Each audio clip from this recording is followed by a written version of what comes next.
సమయం కాదని గుర్తెరగండి.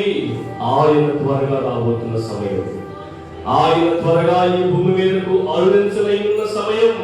ఎవరు కూడా మౌనంగా ఉండదు, ఎవరు కూడా మౌనంగా ఉండదు. అందరూ కూడా ఆకాశం వైపు చేతులు చాపుదా, అందరూ కూడా ఆకాశం వైపు చేతులు చాపుదా, అందరూ కూడా ఆకాశం వైపు చేతులు చాపుదా. స్తోత్ర స్తోత్ర స్తోత్ర స్తోత్ర స్తోత్ర. చివరిసారిగా అందరూ ఆయన ఆరాధన చేద్దాం. స్తోత్రమయ్యా. నజరేయుడా నా యేసయ్యా, ఎన్ని యుగాలకైనా ఆరాధ్య దైవము నీవేనని గణమెత్తి నీ కీర్తినే చాటెదా. నజరేయుడా నా యేసయ్యా, ఆకాశ గగనాలను నీ చేతులతో కొలచితివి. ఆకాశ గగనాలను నీ చేతులతో కొలచితివి. శూన్యములో ఈ భూమిని వేలాడదీసిన నా యేసయ్యా, శూన్యములో ఈ భూమిని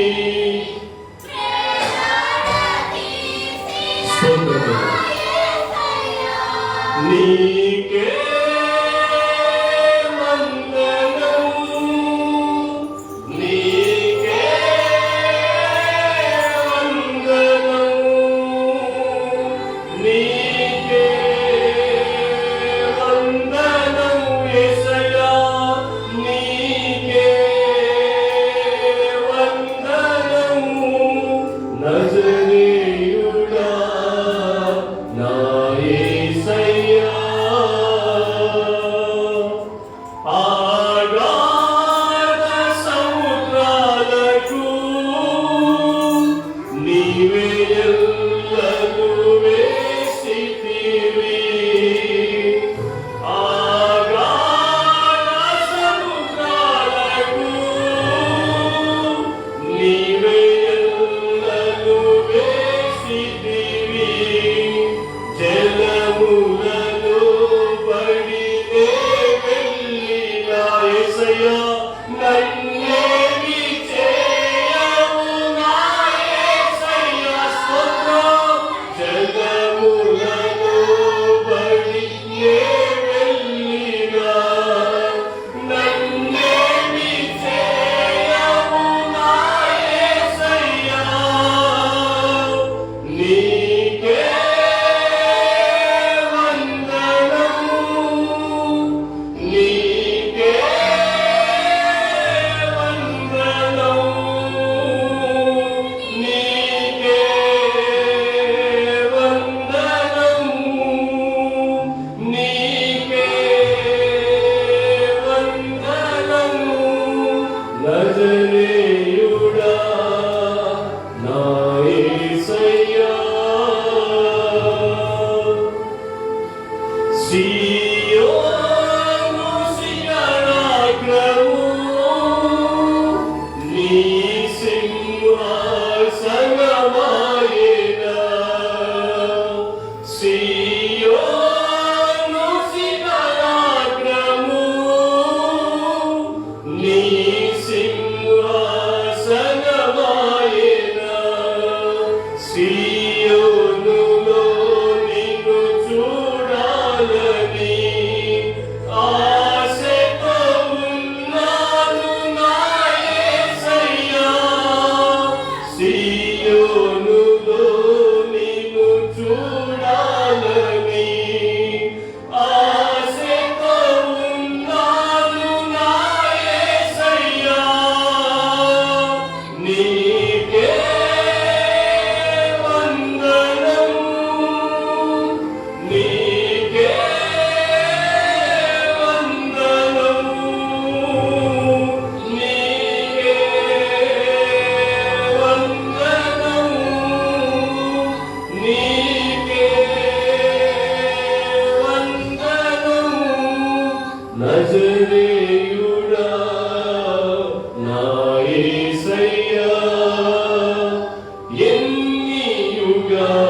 కార్యాలకైనా ఆరాధ్య దైవము నీవేనని గణమెత్తి నీ కీర్తినే చాటేదా నజరేయుడా నా యేసయ్యా. పరిశుద్ధుడా, ప్రేమగల తండ్రి, స్తుతులకు పాత్రుడా, స్తోత్రాలుడా, వందనీయుడా, ఆరాధనకు ఏకైక యోగ్యుడా, పూజారుడా, ఈ రీతిగా నిన్ను స్తుతించుటకు, ఈ రీతిగా నిన్ను మహిమపరచుటకు, ఈ రీతిగా నిన్ను గణపరచుటకు, ఈ రీతిగా నిన్ను కొనియాడుటకు నీవిచ్చిన శ్రేష్టమైన అవకాశాన్ని బట్టి, నీవిచ్చిన శ్రేష్టమైన ధన్యతను బట్టి నీకు వందనాలు ప్రభువా. ఎంతమంది నిన్ను మనసారా ఆరాధించారు, జలములలో బయలుదే వెళ్ళినారని ఏమి చేయవు ప్రభువా, నీకు స్తోత్రమని, శూన్యములో ఈ భూమిని వేలాడదీసిన దేవా నీకు స్తోత్రమని, సీయోనులో నిన్ను చూడాలని ఆశ కలిగి ఉన్న ప్రభువా నీకు స్తోత్రమని నిన్ను ఆరాధించారు. యేసు నామములో ప్రతి ఒక్కరి ఆశ నెరవేర్చబడును గాక. యేసు నామములో ప్రతి ఒక్క హృదయ వాంఛ తీర్చబడును గాక. ఇక్కడ ఆరాధించిన ప్రతి ఒక్కరి కన్నీరు తుడవబడును గాక. యేసయ్యా, నీకు అసాధ్యము నీకు కూడా లేదు. నువ్వు నమ్ముకుని విడబడ్డ సమస్తాన్ని నువ్వు సాధ్యపరిచే దేవుడవు.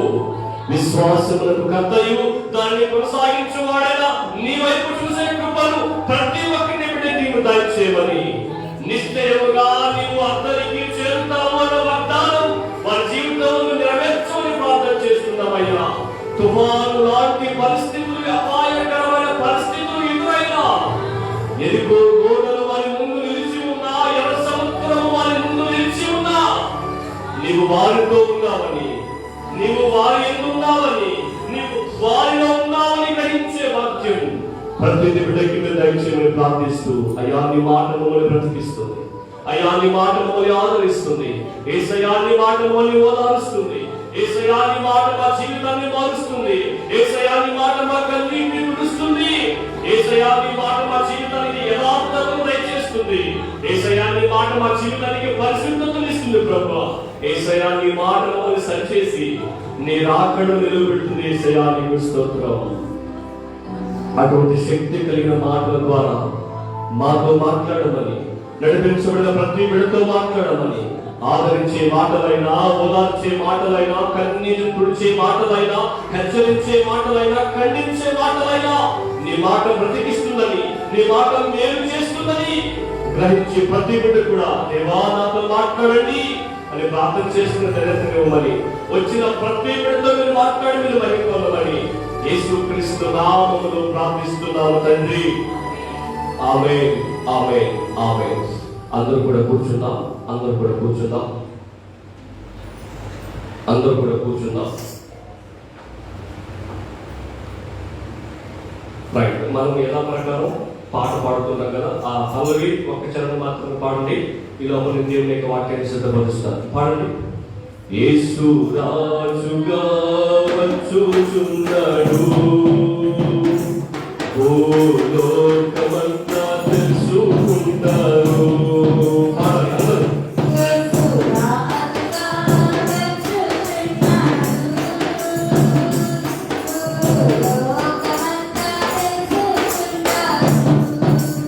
Happy birthday.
హల్లెలూయా, హల్లెలూయా.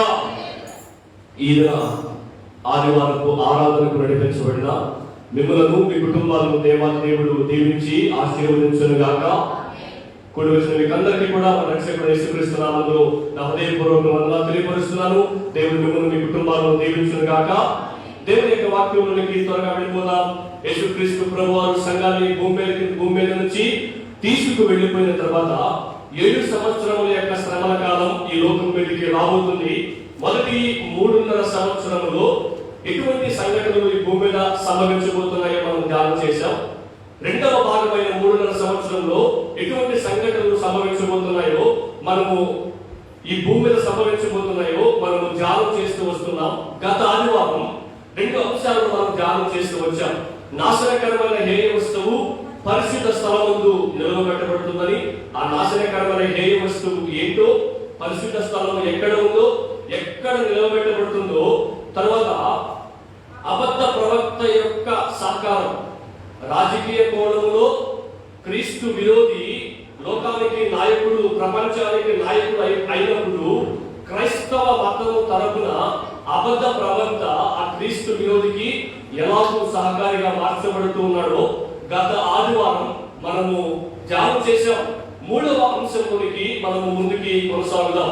ఈ దినము మనం ధ్యానం చేయనై ఉన్న ప్రాముఖ్యమైన అంశం ఏంటంటే 666 ముద్ర. ఎప్పుడు ఈ 666 ముద్ర వేయబడుతుంది, ఎప్పుడు ఈ 66 ముద్ర లోకంలోనికి వస్తుందని నేను ముందుగానే తెలియపరిచాను. ఎప్పుడు వస్తుంది? సంఘము భూమి మీద నుంచి ఎత్తబడిన తర్వాత 7 సంవత్సరాల శ్రమల కాలం ప్రారంభమైన 2వ భాగంలో 666 ముద్ర ఈ లోకంలోకి వస్తుంది అని మనం జ్ఞాపకం చేసుకుంటూ ఉన్నాం. దానికి వాక్యం యొక్క ఆధారాలు కూడా ఉన్నాయి, నేను తెలియపరుస్తాను. ఒకసారి ఈ యొక్క వాక్య భాగాన్ని చదవండి. ప్రకటన గ్రంథం 13వ అధ్యాయం 15వ వచనం నుంచి 18వ వచనం వరకు చదువుకొని దేవుని మహిమపరుద్దాం. చదవండి ఎవరైనా. మరియు ఆ మృగము యొక్క ప్రతిమ మాట్లాడినట్లును, ఆ మృగము యొక్క ప్రతిమకు నమస్కారము చేయని వారిని హతము చేయనట్లును, ఆ మృగము యొక్క ప్రతిమకు ప్రాణమిచ్చుటకై దానికి అధికారము ఇవ్వబడెను.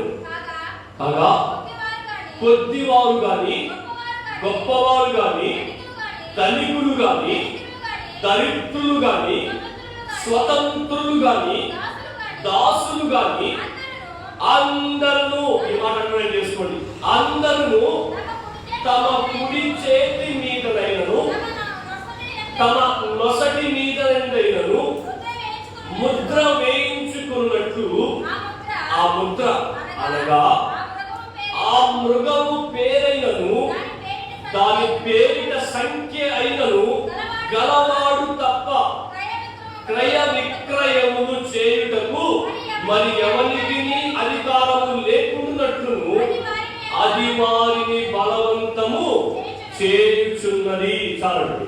దేవునికి మహిమ కలుగును గాక. హల్లెలూయా, హల్లెలూయా. ఈ యొక్క 666 ముద్ర అన్న మాట మీలో చాలా మంది విని ఉంటారు. 666 ముద్రకు సంబంధించిన వివరణ మీలో చాలా మందికి తెలిసి ఉంటుంది, గ్రహించి ఉంటారు.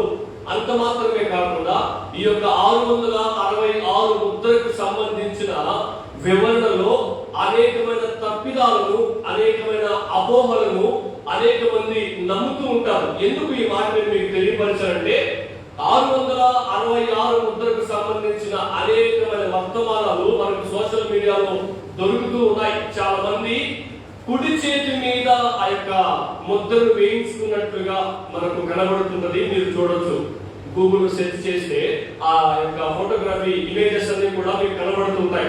ఇక్కడ రాయబడిన మాట ఏంటి తెలుసా? ఆ ముద్ర కుడి చేతి మీదనైనా నొసటి మీదనైనా, నొసటి మీద ఎక్కడ, నుదురు మీదనైనా వేయించబడుతుంది అని అన్నప్పుడు చాలా మంది ఒక ఐసీ చిప్, ఐసీ తెలుసు మీకు, ఇంటిగ్రేటెడ్ సర్క్యూట్ అంటారు దాన్ని. ఆ ఐసీని తీసుకొచ్చి శరీర భాగాల్లో ఒక చోట ఉంచుతారని, ఆల్రెడీ శరీర భాగాల్లో ఉంచున్నారని. అవునా? ఆధార్ కార్డు 666 సెల్ ఫోన్ వాడుతున్న సిమ్ కార్డు 666 ముద్రని, మనం వాడుతున్న రేషన్ కార్డు 666 ముద్రని, ఇంకా భవిష్యత్తులో రాబోతున్న ఏ కార్డు అయినా ఏటీఎం కార్డు 666 ముద్రని చాలా మంది నమ్మారు, చాలా మంది వర్తమానాలు బోధించారు, చాలా మంది విశ్వసించారు కూడా. 666 ముద్ర వేయబడుతుంది, 666 ముద్ర వేస్తున్నాను అని చెప్పి గుర్తుపెట్టుకోండి. ఇది వర్తమానం దాదాపు ఒక 7 సంవత్సరాల క్రితం దైవజనులు చెన్నై ప్రాంతంలో పరిచయం చేస్తున్న దైవజనులు జయపాలన గారు చెప్పినప్పుడు నేను వింటా వచ్చాను. దాంట్లో నాకు అర్థమైన గుర్తున్న విషయం ఏంటంటే, ఎక్కువ శాతం రాను మానవ జీవితంలో పేరు కంటే నెంబర్ ఎక్కువ ప్రాముఖ్యంగా ఉంటుంది. అర్థమవుతుందా? నెంబర్ లేని వ్యక్తి ఇక్కడ ఎవరు లేరు. చిన్న వయసు నుంచి రోల్ నెంబర్, అవునా, హాజరు పట్టికలో వాళ్ళకి రోల్ నెంబర్ ఉంటుంది, తర్వాత సెల్ ఫోన్ నెంబర్ ఉంటుంది, తర్వాత బ్యాంక్ అకౌంట్ నెంబర్ ఉంటుంది, తర్వాత ఏటీఎం కార్డు నెంబర్ ఉంటుంది, తర్వాత వీసా నెంబర్ ఉంటుంది, తర్వాత పాస్పోర్ట్ నెంబర్ ఉంటుంది, అవునా, ఆధార్ కార్డు నెంబర్ ఉంటుంది. ఇలా లోకంలోనికి మనుగడలోనికి వస్తున్న ప్రతి ఒక్క దానికి నీకేం చేస్తున్నారంటే, నీ పేరు రాను మరుగున పడిపోతూ నీకు ఒక నెంబర్ కేటాయించబడుతుంది. ఉదాహరణకి నేను నీతో మాట్లాడాలి అనుకోండి, నీ పేరు పెడితే కుదరదు. నేను నీతో మాట్లాడాలనుకుంటే ఏం తెలియాలి? నాకు నీ నెంబర్ తెలియాలి. నీకు సంబంధించిన ప్రతిదీ కూడా ఈ దినాల్లో ఎలా మారిపోయి తెలుసా? నెంబర్ మీద ఆధారపడిపోయాయి. ఏ ఉద్యోగం చేస్తున్నా, ఏం చదువుతున్నా, ఏ పనికి వెళ్ళినా కానీ నెంబర్ అనేది ప్రాముఖ్యమైపోయింది. ఎందుకు నేను ఈ మాట తెలియపరచానంటే, రాను మానవ జీవితం పేరు మీద కంటే నెంబర్ మీద ఆధారపడుతుంది అని తెలియపరచడానికి ఈ మాటని నేను చాలా సార్లు నమ్మాను కూడా. ఎందుకంటే మన జీవన విధానంలో, జీవన ప్రయాణంలో నంబర్ కి ఎంత ప్రాముఖ్యం ఉందో మనం గమనిస్తూ ఉన్నాం. ఆధార్ కార్డు నంబర్ లేకపోతే మనకు రావాల్సిన ప్రభుత్వం నుంచి రావాల్సిన ఏ ఫెసిలిటీ కూడా మనకు చెందదు. అకౌంట్ నెంబర్ లేకపోతే మనకు సంబంధించిన ఏ లోన్ తీసుకోవడానికి, మనం సంపాదించిన రూపాయలు దాచిపెట్టుకోవడానికి అవకాశం ఉండదు. సెల్ ఫోన్ నెంబర్ లేకపోతే మనము ఇతరులతో సంభాషించడానికి ఈ యొక్క ఫాస్టెస్ట్ జనరేషన్ లో చురుకుగా, వేగంగా పరుగెడుతున్న ఈ సమాజంలో మనము ముందుకి కొనసాగలేము. ఈవెన్ వెహికల్ కి నెంబర్ ఉంది, భూమి మీదకి వచ్చిన ప్రతి వస్తువుకి నెంబర్ ఉంది. దాన్ని బార్ కోడ్ అంటారు. మీరు కొన్న ఏ పుస్తకానికైనా, మీరు కొన్న ఏ వస్తువుకైనా, ఈవెన్ బైబిల్ కొనడానికైనా కూడా దానికి బార్ కోడ్ అనేది చాలా ప్రాముఖ్యం. చాలా మంది బైబిల్ బోధించే వేదాంత పండితులు వీటన్నిటిని 666 ముద్ర అని నమ్మారు. అసలు 666 ముద్ర అంటే ఏంటి? 666 ముద్ర ఎక్కడి నుంచి వచ్చింది? బైబిల్లో అసలు ఏ రాయబడి ఉంది? ఈ 666 ముద్రని మనం ఎలా అర్థం చేసుకోవాలి? ఈ 666 ముద్ర ఇప్పుడు మనుగడలో ఉందా, లేకపోతే ఎప్పుడు ఆ ముద్ర వస్తుంది? ఆ ముద్ర వేయించుకుంటే ఏం జరుగుతుంది, ఆ ముద్ర వేయించుకోకపోతే ఏం జరుగుతుంది అనేది మనం వాక్య భాగంలో చూద్దాం. ఇప్పుడు మీరు చదివారు ఈ యొక్క 666 ముద్రకు సంబంధించిన వివరణ అంతా మీరు ఇప్పుడు చదివారు, రైట్? ఇప్పుడు చూడండి, పాత కాలంలో అంటే నోవహు కాలంలో నేటికి కూడా మీరు చూడండి, ఆ అక్షరాలని, లెటర్స్ అక్షరాలని అంకెలతో లెక్కేస్తారు. మీకు తెలుసా? ఎంపీసీ చదువుతున్న వాళ్ళకి, లెక్కల కోర్సు మ్యాథ్స్ తీసుకున్న వాళ్ళకి ఈ మాట బాగా అర్థమవుతుంది. అక్షరాలని అంకెలని ఇట్లేమంటారు, అక్షరాలని అంకెలతో లెక్కేస్తారు. అర్థం, లెటర్స్ ని నెంబర్స్ తో లెక్కేస్తారు. మన లెటర్స్ కి, మన అక్షరాలకి మొట్టమొదటి ప్రారంభమైన నెంబర్ ఏంటంటే 10. మన అక్షరాలకి ప్రారంభమైన నెంబర్ ఎంత? 10. బాగా గుర్తుపెట్టుకోండి, కొద్దిగా కన్ఫ్యూజ్ ఉంటుంది. నేను మీకు వివరంగా చెప్తాను, మీరు జాగ్రత్తగా పోల్చి చూస్తే బాగా అర్థమైపోతుంది, రైట్? అయితే నోవహు కాలంలో ఒక సుమేరియన్ అనే నాగరికత ఉండేది. ఆ నాగరికతలో వాళ్ళు మొట్టమొదటి అక్షరాలకి 6 అని పోల్చేవాళ్ళు. మొట్టమొదటి అక్షరం ఏంటి? ఏ అంటే కదా మనం ఏ అక్షరానికి 6ని కేటాయించేవాళ్ళు వాళ్ళు, రైట్. ఆ 6ని మల్టిప్లై చేయడం అంటే భాగించడం కాదు. డివిజన్ అంటే భాగించడం, మల్టిప్లై చేయడం అంటే పెంచడం. అర్థమైందా? మల్టిప్లై అంటే పెంచడం. 6 × 6 అట్లా, అర్థమైందా? 6 × 6 ఎంత? 6 ఎంత? 12. 12 అంటే బి, అర్థమైందా? 6 × 3 18 సి అలా రాయబడిందా? ఇంకా అలా ముందుకు మనం వెళ్ళామంటే మనకు ప్రతి లెటర్ కి ఒక నెంబర్ వస్తుంది. దాన్ని ఏమంటామంటే గెమెట్రియా అంటాం. ఆ భాషని, అక్షరాలని అంకెలతో లెక్కేసే భాషని గెమెట్రియా అంటాం. దీన్ని మనం ముందుకెళ్తే బైబిల్ పరిభాష తీసుకొస్తే ఇలా లెక్కేస్తూ ఉన్నప్పుడు లూసిఫర్ ఎవరు?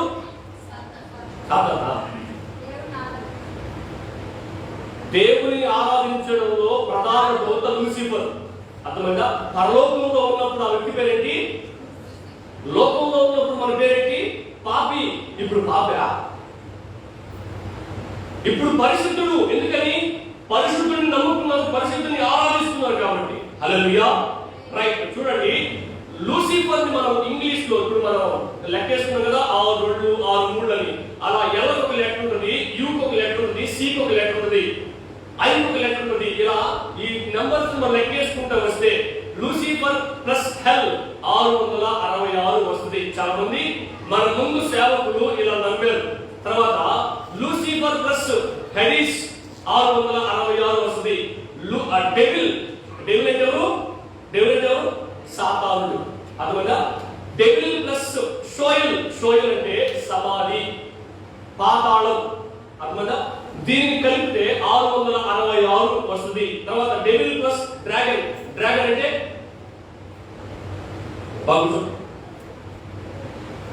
అంటే ఘట సర్పము.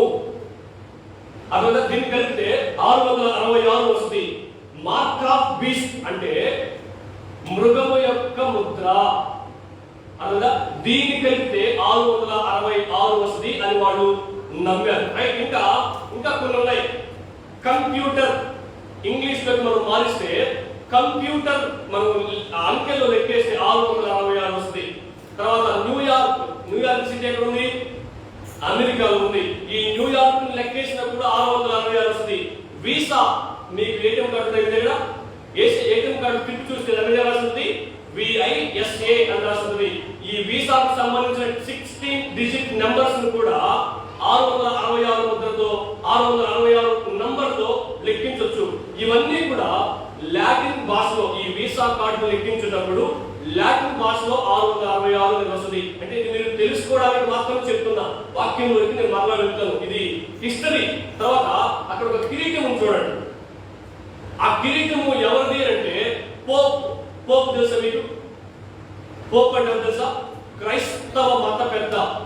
ప్రపంచంలో ఉన్న క్రైస్తవులందరికీ కూడా క్రైస్తవ మతానికి పెద్ద పోప్. అర్థమైందా? అలాగే రకరకాల మతాలకి రకరకాల పెద్దలు ఉన్నారు. హైందవ మతానికి మత పెద్దలు ఉన్నారు, ముస్లిం మతానికి మత పెద్దలు ఉన్నారు, సిక్కు, జైన్, బౌద్ధ వీళ్ళందరికీ కూడా మత పెద్దలు ఉన్నారు. అలాగే క్రైస్తవ మతానికి, క్రైస్తవ మతం కాదు కానీ క్రైస్తవ మతానికి పెద్ద అని భావించారు. ఆయన పేరే పోప్. ఆయన కిరీటం మీద ఇప్పుడు యేసుక్రీస్తు ప్రభు వారిపై ఉంచిన కిరీటానికి INRI అని రాసింది కదా, అలాగే ఈ పోప్ కిరీటం తల మీద కూడా ఇలా రాసి ఉంటుంది. అదేంటో నేను చదువుతున్నాను, ఒకసారి చూడండి. వికారియస్, తర్వాత ఫిల్లిడి అని రాసి ఉంటుంది. ఇది మనము ఆ లెటర్స్ లో నంబర్స్ లో కనుక చూస్తే 666 ముద్ర అనేది వస్తుంది. అందుకని చాలా మంది బైబిల్ పండితులు పెద్దవాళ్ళు ఇలా భావించారు. ఏమని తెలుసా? భవిష్యత్తులో రాబోతున్న పోప్ క్రీస్తు విరోధి అని ప్రకటించారు. క్రీస్తు విరోధి అని నమ్మారు. ఎందుకని? 666 ముద్ర ఎవరికి సంబంధించిందంటే క్రీస్తు విరోధికి సంబంధించింది. ఇప్పుడు ఆయన కిరీటం మీద రాయబడిన ఈ పదాలను లెక్కగట్టి చూస్తే, సంఖ్యాపరంగా చూస్తే 666 వచ్చింది. కాబట్టి ఆయనను కూడా క్రీస్తు విరోధి, అంత్యక్రీస్తు అని భావించారు. ఇది ఇంగ్లీష్ సంఖ్యామాన ప్రకారం. రైట్. మనం ముందుకెళ్దాం. మన బైబిల్, మన చేతిలో ఉన్న ఈ బైబిల్ ఏ భాషలో ఉంది? తెలుగు భాషలో ఉంది. వాస్తవికానికి బైబిల్ ఎక్కడి నుంచి వచ్చింది? హెబ్రీ భాష నుంచి వచ్చింది. రైట్. తర్వాత ఏ భాష నుంచి వచ్చింది? గ్రీకు భాషలోకి వచ్చింది. తర్వాత ఏ భాష? ఇప్పుడు యేసుక్రీస్తు ప్రభు వారు భూమి మీద ఉన్నప్పుడు కొంత శాతం ఒక భాష మాట్లాడు. ఏ భాష అండి? ఏ భాష మాట్లాడాడు యేసుక్రీస్తు ప్రభు వారు భూమి మీద ఉన్నప్పుడు? కొంత శాతం అరామిక్ మాట్లాడాడు. అరబ్ కంట్రీస్ మాట్లాడే భాష. అరబ్ కంట్రీస్ అంటే ఏ దేశాలు అవి? ఇరాక్, సౌదీ అరేబియా, నేటి దేశాలు. అప్పుడు యేసుక్రీస్తు ప్రభు వారు ఉన్నప్పుడు ఆ దేశాల పేర్లు లేవు, ప్రాంతాలనే. కానీ రాను ఏమైపోయాయి? ప్రాంతాల యొక్క పేర్లు, ఊరి పేర్లు మారిపోయాయి. రైట్. అలాగే ఈ గ్రీక్ బైబిల్ మనం ఓపెన్ చేసిన వెంటనే ఈ 3 అక్షరాలు కనిపిస్తాయి. ఈ 3 అక్షరాలు మీకు అర్థం కాకపోయినా నష్టమే లేదు. ఈ 3 అక్షరాలు మీకు తెలియపరుస్తాను. ఎందుకంటే మనం 666కి సంబంధించింది మనం ధ్యానం చేస్తూ ఉన్నాం కాబట్టి. మొట్టమొదటి అక్షరం ఇప్పుడు మనకు ఈ ఎంత ఉన్నాయి? 1 2 3 4 ఎలా ఉన్నాయి? అలాగే గ్రీకు లెటర్స్ కూడా ఉంటాయి. అర్థమవుతుందా? ఆ గ్రీక్ లెటర్స్ లో మొట్టమొదటి ఆ గ్రీక్ బైబిల్ మీద రాసిన మొట్టమొదటి లెటర్ ఏంటంటే కీ అని రాయబడింది. కీ అంటే 600 అని అర్థం. తర్వాత ఇంకో మాట కూడా రాయబడి ఉంది, చూద్దాం. కీ అని రాయబడి ఉందా?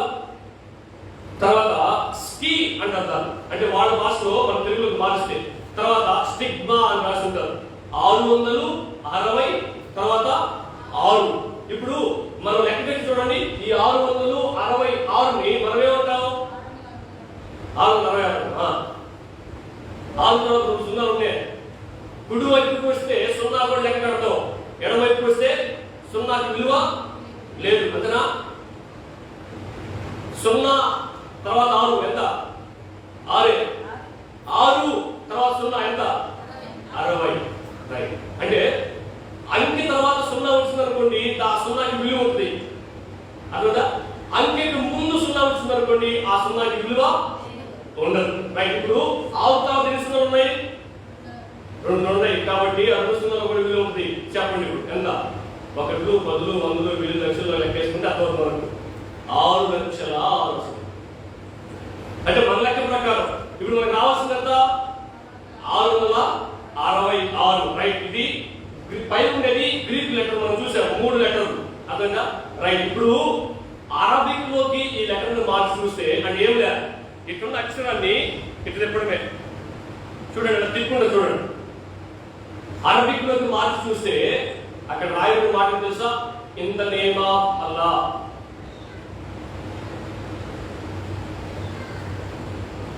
సహోదరులు, ప్రతి మసీదు మీద ఈ మాట రాస్తున్నారు. అర్థంగా? మీరు సహోదరులతో అది ముస్లిం బ్రదర్స్తో మీరు మాట్లాడినప్పుడు మీరు గమనించండి. వందల బ్రదర్ అంటే కదా మీరు, వాళ్ళు ఎవరు తెలుసా? ఇన్షాల్లా అంటారు. ఇదే ఆ లెటర్. దీన్ని బట్టి కొంతమంది క్రైస్తవ మత పెద్దలు ఏమని భావించారంటే క్రీస్తు విరోధి. ఎవరు? క్రీస్తు విరోధి మన సహోదరులైన ముస్లిం బ్రదర్స్ లో నుంచి రావచ్చేమో అని అభిప్రాయపడ్డారు. ఎందుకని? ఇక్కడ ఆ లెటర్ కి సంబంధించి 666 అనే అంకె వచ్చింది కాబట్టి. రైట్. మనము లోకంలో చాలా అభిప్రాయాలు చూసాం. 666 దానికి సంబంధించిందని, దీనికి సంబంధించిందని, లూసిఫర్కి సంబంధించిందని, పాతాళానికి సంబంధించిందని, దేనికో 666ని లెక్క కట్టాం. ఆధార్ కార్డుకి సంబంధించిందని, ఏదేదో కార్డుకి సంబంధించింది లెక్క కట్టాం. అయితే బైబిల్ ఏం చెప్తుంది? మనం ఏమనుకుంటున్నామో కాదు, బైబిల్ ఏం చెప్తుందో కావాలి. హల్లెలూయా. రైట్. ఇక్కడ ఏం రాయబడి ఉంది? ముద్ద అని రాయబడి ఉంది. రాయబడి ఉందండి. నేను చదువుతున్నాను చూడండి, మీరు దేవుని వాక్యం చూడండి. కాగా కొద్దివారు కానీ, గొప్పవారు కానీ, ధనికులు కానీ, దరిద్రులు కానీ, స్వతంత్రులు కానీ, దాసులు కానీ అందరూ తమ కుడి చేతి మీదనైనను తమ నొసటి మీదనైనను ముద్ర. ఏంటిది? ముద్ర. ముద్రను మనం ఏమంటాం? ముద్ర అంటే మీరు చూసిన ఎప్పుడైనా స్టాంప్, సీల్. అవునా? సీల్ వాడుతాం. ముద్ర వేరు, ఐసీ వేరు. అవునా? అంతేనే కదా? ముద్ర వేరు, చిప్ వేరు. ఎందుకంటే దాని రూపం వేరు, దీని రూపం వేరు. ఇప్పుడు చాలా మంది యూట్యూబ్ లో కావచ్చు, చాలా మంది ఇలా నమ్ముతున్నారు. ఏమో తెలుసా? చిప్పు వేయించుకుంటారు. ఆ చిప్పు వేయించిన తర్వాత ఎక్కడున్నా తెలిసిపోద్ది. ఏం చేస్తున్నా తెలిసిపోద్ది. కాబట్టి ఇది 666 ముద్ర. యేసుక్రీస్తు ప్రభు త్వరగా రాబోతున్నాడు, యేసుక్రీస్తు ప్రభు రావడానికి ఈ సూచనలు అని చెప్పేస్తాం. అవునా కదండి? అసలు యేసుక్రీస్తు ప్రభు వారికి, యేసుక్రీస్తు ప్రభు వారు భూమి మీదకి రావాలంటే మొదట ఏం జరగాలి? సంఘము భూమి మీద నుంచి ఎత్తబడిన తర్వాత మాత్రమే యేసుక్రీస్తు ప్రభు వారి యొక్క రెండవ రాకడ సంభవిస్తుంది. హల్లెలూయా. ఈ 666 ముద్ర ఎప్పుడు వేయబడుతుంది? ఎప్పుడండి? 7 సంవత్సరాల యొక్క శ్రమల కాలం సెకండ్ హాఫ్ లో, రెండవ అర్ధభాగంలో రెండవ 3.5 సంవత్సరంలో జరుగుతుంది. కానీ 666 ముద్ర ఇప్పుడు వేయడానికి వీలు లేదు. అది ఇప్పుడు రాదు. మరి అది ఎప్పుడు వస్తుందో, వచ్చినప్పుడు ఎలా ఉంటుందో, ఏం జరుగుతుందో దేవుడు ఏం చెప్పాడు మన దేవుని యొక్క వాక్యం నుంచి మనము చూద్దాం. ఇది ముద్ర కానీ మరేది కూడా కాదు అని మనం జ్ఞాపకం చేసుకోవాలి. ఎందుకు ఈ ముద్రని వాడుతాడు? క్రీస్తు విరోధి అంటే గుర్తుపెట్టుకోండి. నేను మీకు ఈ ఉదాహరణ తెలియపరుస్తాను. చాలా మంది ఇప్పుడు మన రాష్ట్ర ముఖ్యమంత్రి గారు ఉన్నారు. మన రాష్ట్ర ముఖ్యమంత్రి గారు ఏ పథకాన్ని ఏమంటారు ఈ యొక్క సమాజంలోనికి తీసుకుని రావాలన్నా ఆయన ఆ పథకానికి ఒక పేరు పెడతాడు. గత ముఖ్యమంత్రులు కావచ్చు, ప్రస్తుత ముఖ్యమంత్రులు, ఏ రాష్ట్రంలో ముఖ్యమంత్రులు కావచ్చు, ఈవెన్ కేంద్ర ప్రభుత్వంలో ఉన్న వారు కూడా కావచ్చు, వాళ్ళు సమాజంలోకి ఏ పథకాన్ని ప్రవేశపెట్టినా వాళ్ళు ఆ పథకానికి ఒక పేరు పెడతారు. అవునా? ఇప్పుడు మీకు ఉదాహరణకి ఒక చిన్న మాట, మీ పిల్లలకి డబ్బులు పడుతున్నాయి, స్కూల్కి పోతే డబ్బులు పడుతున్నాయి, ఒక్క తరగతి పడుతున్నాయి. దానికి ఏం పేరు పెట్టారు? అమ్మఒడి అని పేరు పెట్టారు. అవునా? రైట్. ఆ పథకం యొక్క పేరు రైట్. తర్వాత ఆ పథకానికి ఒక ముద్రను పెడతారు, సీల్ అంటారు. దాన్ని మన క్రైస్తవ పరిభాష ఏమంటారు తెలుసా? లోగో అంటాం. ఏమంటాం? లోగో అంటాం. చూడండి, చాలా మంది సేవకులు మనము టీవీలో వర్తమానం వింటున్నప్పుడు కూడా వాళ్ళు వాకింగ్ చెప్తా ఉంటే వాళ్ళ తల మీద ఎడమ వైపులో, కుడి వైపులో, తర్వాత వాళ్ళు స్క్రీన్ కింద స్క్రోలింగ్ అవుతా ఉంటాయి. వాళ్ళ పేరు, వాళ్ళ ఫోన్ నెంబర్స్, వాళ్ళ డీటెయిల్స్, వాళ్ళ బ్యాంక్ డీటెయిల్స్, వాళ్ళ యొక్క ఏమంటారు మినిస్ట్రీ, సేవా సంస్థ యొక్క లోగో కనబడుతూ ఉంది. అవునా? ఆ ముద్రను మనం చూసిన వెంటనే మనకేం గుర్తొస్తుంది? ఓహో, ఇది పలాని పాస్టర్ గారి యొక్క ముద్ర. అవునా? ఇప్పుడు మనం ఆ పథకం పేరు విన్న వెంటనే ఎవరు పెట్టినట్టు అర్థం? వైఎస్ఆర్ రైతు భరోసా అంటాం, వైఎస్ఆర్ అమ్మఒడి అంటాం మనం. ఇప్పుడు ఎవరు పెట్టేది దీన్ని? ఎవరు పెట్టేటండి? రాష్ట్ర ముఖ్యమంత్రి అయిన జగన్ పెట్టినట్టు. అమ్మఒడి అని అన్న వెంటనే మనకు ఎవరు గుర్తొస్తారు? జగన్మోహన్ రెడ్డి గుర్తొస్తారు. ఎందుకని? ఆయన పెట్టిన పథకం కాబట్టి. ఆ పథకంలో నాట్ ఓన్లీ ఇప్పుడు ప్రస్తుతం ఉన్న సీఎంఏ కాదు, ఇంతకు ముందు పెళ్లి కానుకాలు మనకు వచ్చింది. పెళ్లి చేసేటప్పుడు దానికి ఏం పేరు పెట్టారు? చంద్రన్న పెళ్లి కానుకాలు పెట్టారు. అర్థమవుతుంది మీకు మాట? అంటే ఇప్పుడు ఆ పథకాన్ని ఎవరు పెట్టారు? గత ముఖ్యమంత్రి అయిన చంద్రబాబు నాయుడు గారు పెట్టారు. ఏం చేస్తున్నారంటే వాళ్ళు ఏ పని చేసినా కూడా ఆ వ్యక్తుల పేర్లు గుర్తు రావడానికి, సమాజానికి తెలియపరచడానికి వాళ్ళు ఆ రీతిగా పథకం యొక్క పేర్లు పెడుతున్నారు. ఆ పథకానికి సంబంధించి లోగోస్ తీసుకుని వస్తున్నారు. ఇక్కడ ముద్ర వేయబడుతుంది, ప్రతి ఒక్కరికి ముద్ర వేయబడుతుంది. ఆ ముద్ర వేయించుకున్న ప్రతి ఒక్కరికి గుర్తొస్తుంది. ఏమో తెలుసా? ఇది క్రీస్తు విరోధికి సంబంధించిన పని అని గుర్తు రావాలంటే ఆ ముద్ర ప్రతి ఒక్కరూ వేయించుకోవాలి. అందుకని ఇక్కడ రాయబడి ఉంది ముద్ర అని రాయబడి ఉంది. ఐసి గుర్చడమో ఇంకేమేమో చేయడమో అది కాదు. అక్కడ బైబిల్ ఏం చెప్తుంది? ముద్ర, సీల్ అని రాయబడి ఉంది. ఇంకా మనం పాత రోజుల్లోకి వెళ్తే రూపాయలు, 10 రూపాయలు, అవునా, 2 రూపాయలు, 5 రూపాయల బిళ్ళల మీద వెనకాల ముద్రించి ఉండేవాడు.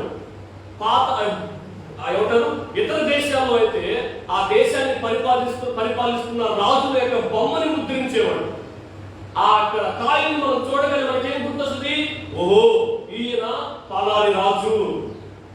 ఆ రాజును చూడకపోయినా ఆ రాజు పైన మనకు బాగా గుర్తొస్తుంది, స్పష్టంగా అర్థమవుతుంది. అర్థమవుతుంది మీకు మాట? అలాగే ఇప్పుడు అంత్యక్రీస్తు ఆ 7 సంవత్సరాల శ్రమల కాలం ఏం చేయబోతున్నాడు తెలుసా? తనకు సంబంధించిన ముద్రను తీసుకొని రాబోతున్నాడు. ఆ ముద్ర రూపం ఎలా ఉంటుందో, ఆ ముద్ర ఎప్పుడు వేస్తారో, ఎవరికి వేస్తారో, ఎలా వేస్తారో, ఎక్కడ వేస్తారో చెప్పేశారు. ఏమని తెలుసు? ఎక్కడ వేస్తారు?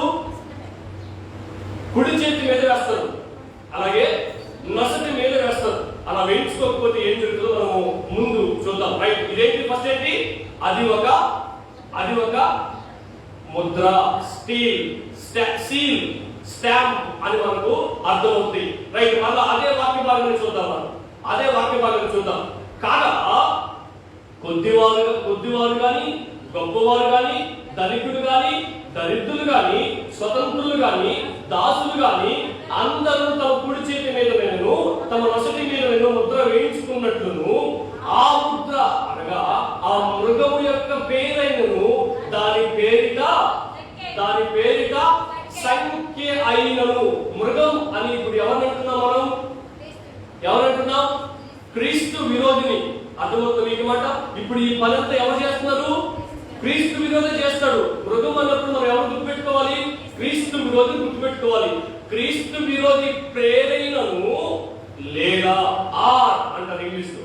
క్రీస్తు విరోధి పేరైనను లేదా ఆ వ్యక్తి యొక్క సంఖ్య అయినను. ఎందుకని సంఖ్య రాశారు? సంఖ్యలో కూడా వాళ్ళు లెక్కించేవాళ్ళు కాబట్టి.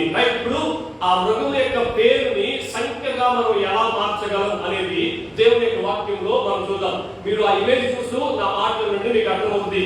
గ్రీక్ బైబిల్లో ఇలా రాయబడి ఉంది, నేమ్ ఆఫ్ ద బీస్ట్ అంటే మృగము యొక్క పేరు.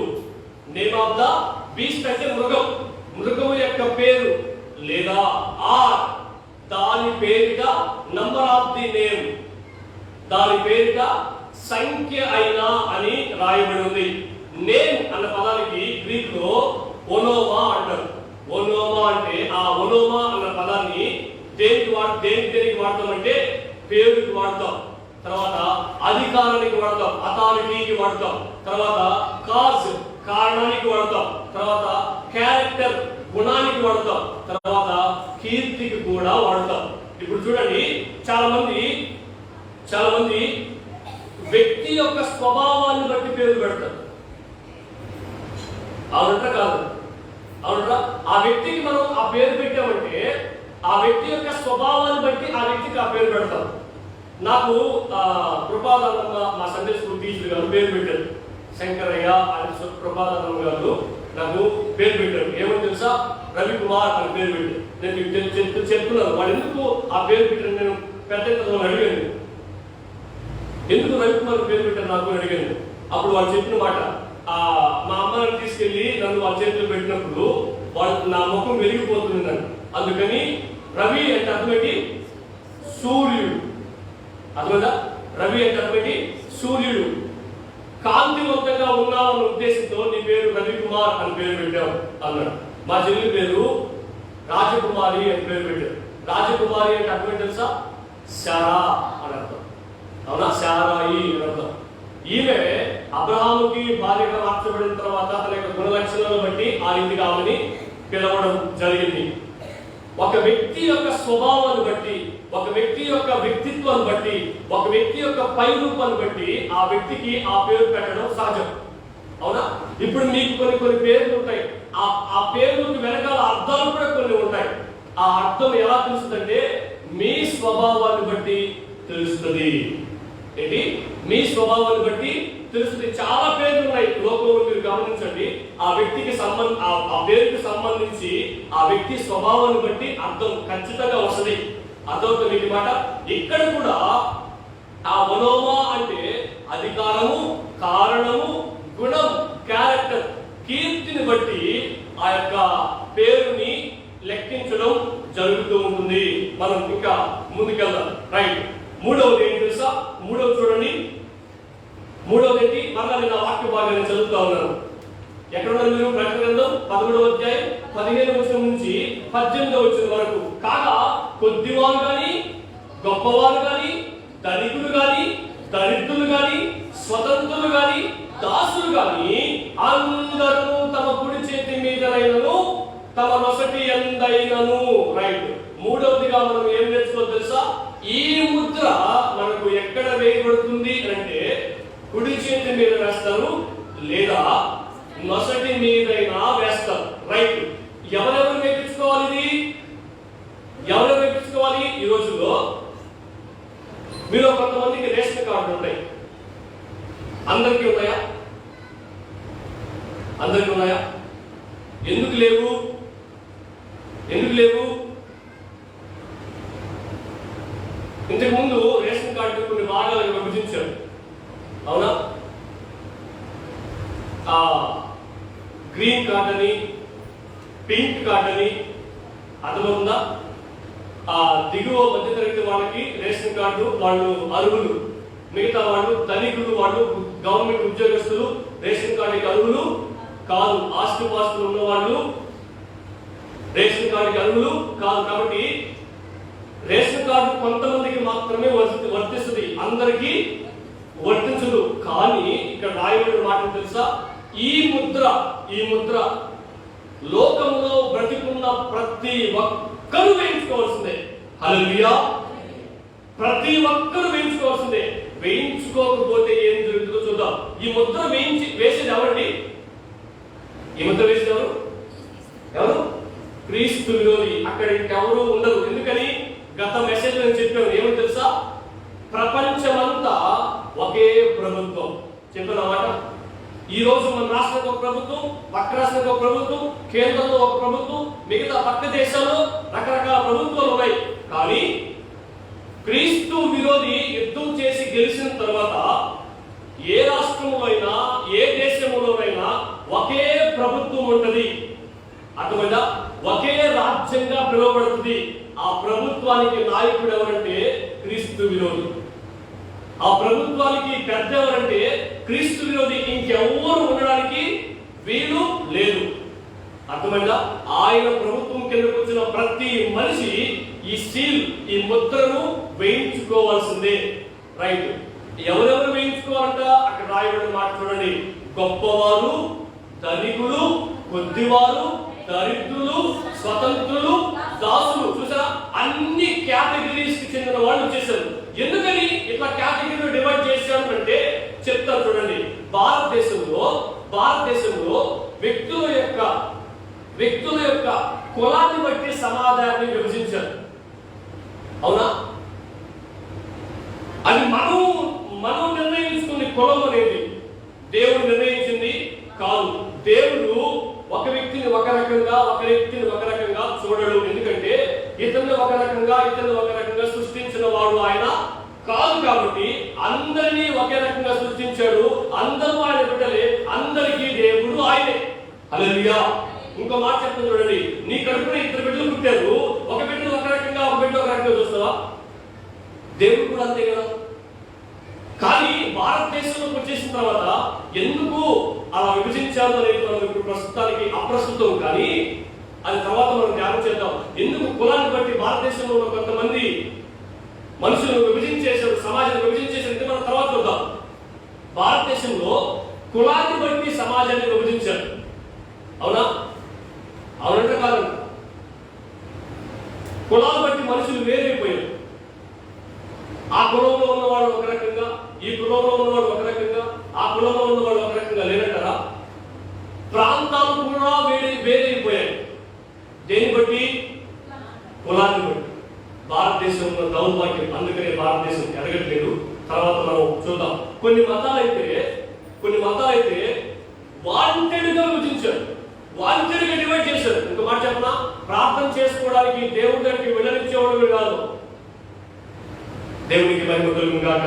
యేసుక్రీస్తు ప్రభువు అనగా వాడు ఎవరు వచ్చినా యేసు ప్రభు దగ్గరికి వెళ్ళిపోవచ్చు. రైట్. అయితే భారతదేశంలో కులాన్ని బట్టి సమాజాన్ని విభజించారు.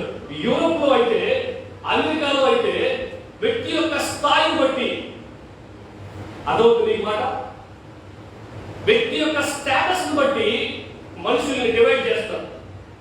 స్టేటస్ అంటే స్థాయి. డబ్బున్నోళ్ళని, డబ్బు లేనోళ్ళని, రౌండ్ డబ్బున్నోళ్ళని. అదవుతుంది ఈ మాట. వ్యక్తి యొక్క స్థాయిని బట్టి కేటగిరీస్ డివైడ్ చేస్తారు. చూడండి, కేటగిరీస్ డివైడ్ చేయడం మాత్రమే కాదు, వాళ్ళు ఉండే ప్రాంతానికి కూడా అలాగే డివైడ్ చేస్తారు. ఎవరు పడితే వారు వెళ్ళి ఆ ప్రాంతంలో ఉండడానికి వీళ్ళు లేదు, అలాగా వాళ్ళు డివైడ్ చేసేవాడు. అలాగే ఇప్పుడు ఈ బైబుల్ రోమా ప్రాంతానికి సంబంధించింది కాబట్టి రోమీలు కూడా కొన్ని కేటగిరీస్ గా విభజించారు. అలా అక్కడ ఇంగ్లీష్ లో రాస్తున్నాను, నేను తెలుగులో చెప్తాను చూడండి. రోమా ప్రజలు 4 భాగాలుగా వీరిని డివైడ్ చేసేవాడు. గొప్పవారు ధనికులు ఒక భాగం, కొద్దివారు దరిద్రులు రెండో భాగం, స్వతంత్రులు మూడో భాగం, దాసులు స్లేవ్స్ నాలుగో భాగం. ఇక్కడ రోమీలు ఆ యొక్క ప్రజలని 4 భాగాలుగా విభజించారు. అదే బైబిల్లో రాయబడి ఉంది.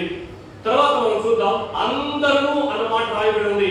ఇక్కడ గొప్పవారు కావచ్చు, ధనికుడు కావచ్చు. ఇప్పుడు చూడండి, ఒక వ్యక్తి డబ్బున్నోడు గొప్పోడు నేరం చేశాడండి, పాపం చేశాడండి. ఆ వ్యక్తిని తీసుకుని జైలు పెడతారా? కోర్టు శిక్ష చేస్తారా? తీసుకుపోయి ఉరిదిస్తారా? తీయరు. ఎందుకని? గొప్పోడు కదా, డబ్బున్నాడు కదా, డబ్బిచ్చి తప్పించుకుంటాడు. కానీ మనలాంటి పేదలు అయితే సులువుగా శిక్షించి సులువుగా చంపేస్తారు. ఎందుకని? మనం గొప్పోళ్ళు ధనికులు కాదు. అర్థమవుతుందా? రైట్. కానీ ఆ రోజుల్లో అలా కుదరదు. ఏం తెలుసా? గొప్పోళ్ళైనా, ధనికులైనా, స్వతంత్రులైనా, దరిద్రులైనా, కొద్దివారైనా, దాసులైనా ఎవరైనా ఈ ముద్రను వేయించుకోవాల్సిందే. హల్లెలూయా. వేయించుకోకపోతే ఏం జరుగుతుంది నేను ముందు చెప్తాను. ఎందుకు ఈ ముద్ర వేస్తారు అంటే చూడండి, నేను మళ్ళా అదే వాక్య భాగం చదువుతున్నాను. అదే వాక్య భాగం చూడండి. కాగా బుద్ధివారు గాని, గొప్పవారు గాని, ధనికులు గాని, దరిద్రులు గాని, స్వతంత్రులు గాని, దాసులు గాని అందరూ తమ కుడి చేతి మీదైనా తమ నొసటి ఎందైనా ముద్ర వేయించుకున్నట్లును ఆ ముద్ర అనగా ఆ మృగము పేరైనను దాని పేరిట సంఖ్యను నిలవాడు తప్ప క్రయ విక్రయములు చేయుటకు ఎవరికి అధికారము లేకున్నట్లు. రైట్. క్రయ విక్రయాలంటే